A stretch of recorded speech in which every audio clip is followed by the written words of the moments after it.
अस्सलाम वालेकुम। मैं हूं फैसल तारड़। आज 10 फरवरी 2022 है और आज दिन है जुमेरात का। इस वीडियो के अंदर सऊदी अरब के हवाले से मैंने आपके सामने 3 खबरें रखनी हैं। तीनों खबरें बहुत ही अहम हैं।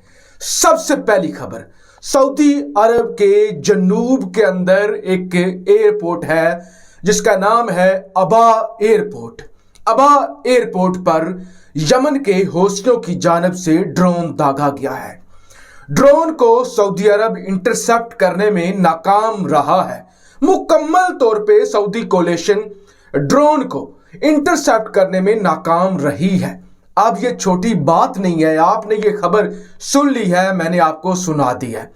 ड्रोन गिरता है एयरपोर्ट पर और 12 लोग जख्मी हो जाते हैं। यह खबर सऊदी अरब की जानिब से जारी की गई है। अब मुझे नहीं पता 12 ही जख्मी हुए हैं या लेटेस्ट रिपोर्ट के मुताबिक ज्यादा जख्मी हुए होंगे या मरे भी होंगे, कुछ हलाकतें भी हुई होंगी, क्योंकि सऊदी अरब बहुत ही मोहतात अंदाज में खबर जारी करता है जो भी सऊदी अरब पर हमला हो जाता है।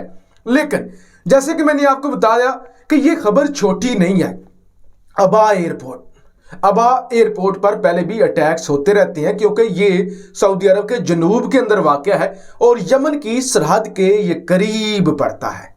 यहाँ पे हौसियों को अटैक करना आसान होता है, लेकिन एयरपोर्ट एक ऐसी जगह होती है जहां हमले का खतरा ना भी हो तो वहां पर रेडार सिस्टम होता है। वहां पे इंटरसेप्ट करने के लिए बेशुमार आलात नस्ब होते हैं। वहां की सिक्योरिटी आम जगहों के मुकाबले में सख्त होती है। किसी भी मुल्क को आप उठा के देखें, इवन इराक को देखें, ईरान को देखें, इवन अफगानिस्तान जो कि जंग ज़दा मुल्क है, वहां पर भी सिक्योरिटी हमेशा से टाइट होती है।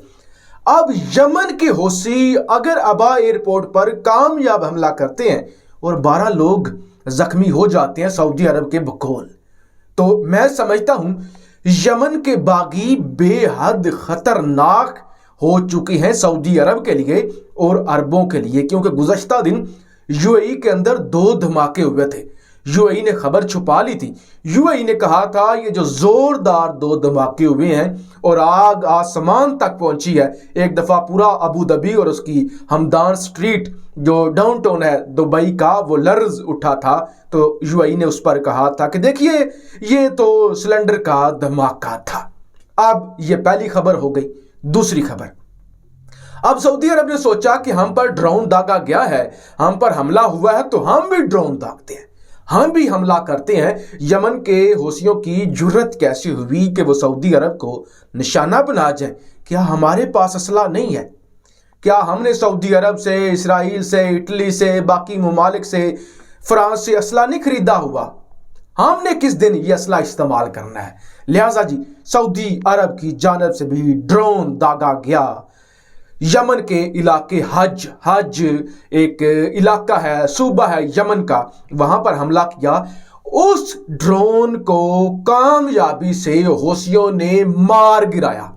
हौसियों ने उसको मार गिराया, उसको पकड़ा और वो तस्वीर वायरल कर दी। अब ये 2 खबरें हैं आज के दिन की, यानी हौसियों का सऊदी अरब जैसे मुल्क पर कामयाब हमला, सऊदी अरब का हौसियों पर हमला और हौसियों की जानब से वो हमला रोक लेना और लॉन्ग रेंज मिसाइल इस्तेमाल करना और उनको अबू धाबी जो कि यूएई का कैपिटल है, अहम तरीन शहर है, उस पर दाग देना।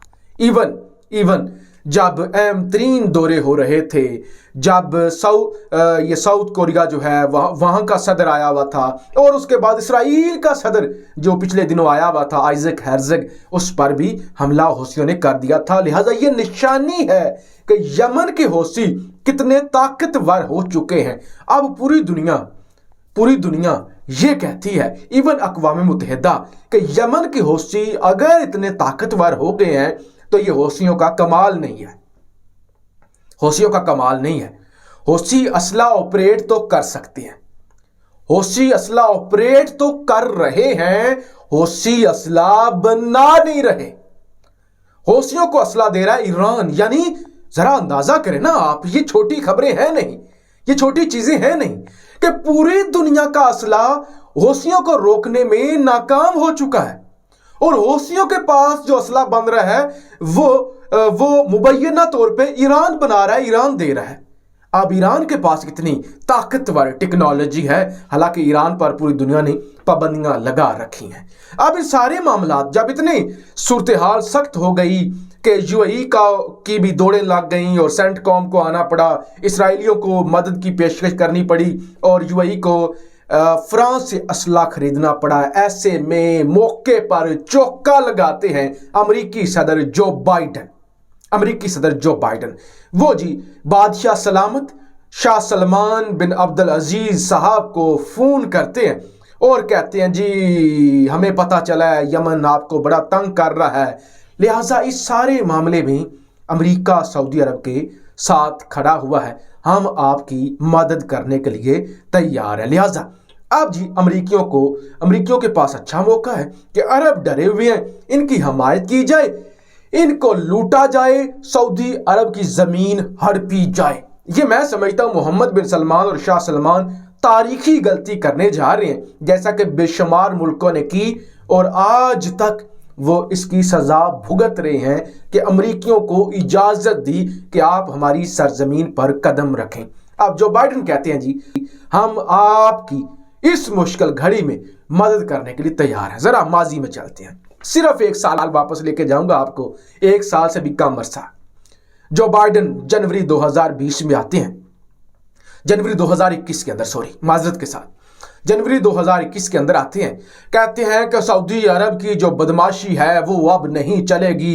वो ट्रंप था जो असला बेच रहा था, हम तो असला भी नहीं अब देंगे सऊदी अरब को जो हम असला देते हैं वो यमन के अंदर मासूम बच्चों पर चल जाता है। हम नहीं ये बर्दाश्त कर सकते कि यमन के अंदर बच्चे मरे, मासूम लोग मरे। हमारे हाथ खड़े हैं, हम इस जंग से निकल कर जा रहे हैं। आपको याद आया होगा दूसरी स्टेटमेंट, दूसरा अमल, दूसरा वो कहती है हमें तो लगता है यमन के जो हौसी हैं, अगर उनको आलमी टेररिस्ट कहा जाए, वो तो फ्रीडम फाइटर हैं, वो तो अपने टेरिटरी को बचाने के लिए लड़ रहे हैं। अगर उनको फ्रीडम फाइटर कहेंगे तो फिर ये तो ज्यादती होगी। फौरी तौर पे हौसियों को जो आलमी टेररिस्ट की लिस्ट है उससे निकाला जाए और इनको कहा जाए कि ये लोकल जिहादी हैं, फ्रीडम फाइटर हैं। ये भी हो गया। तीसरे नंबर पे मोहम्मद बिन सलमान कातिल है, मोहम्मद बिन सलमान इंसानियत का दुश्मन है। मोहम्मद बिन सलमान ने जो जमाल खशोगी सहाफ़ी था सऊदी, उसे कत्ल करवाया था। लिहाजा जी मोहम्मद बिन सलमान को सऊदी अरब के अंदर बुलाकर सजाए मौत दी जाएगी। मोहम्मद बिन सलमान पर पाबंदियां लगाई जाएंगी। ये 3 बड़े फैसले अमेरिका की जानिब से किए गए थे।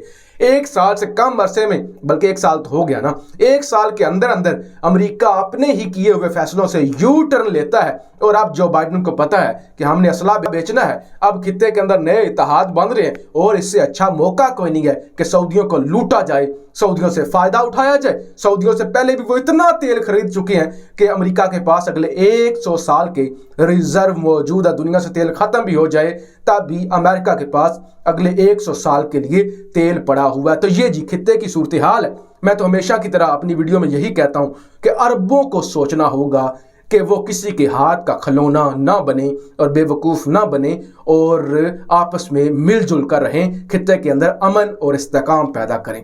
आप इस हवाले से क्या कहते हैं? अपनी राय का इजहार ज़रूर कीजिएगा। पाकिस्तान जिंदाबाद।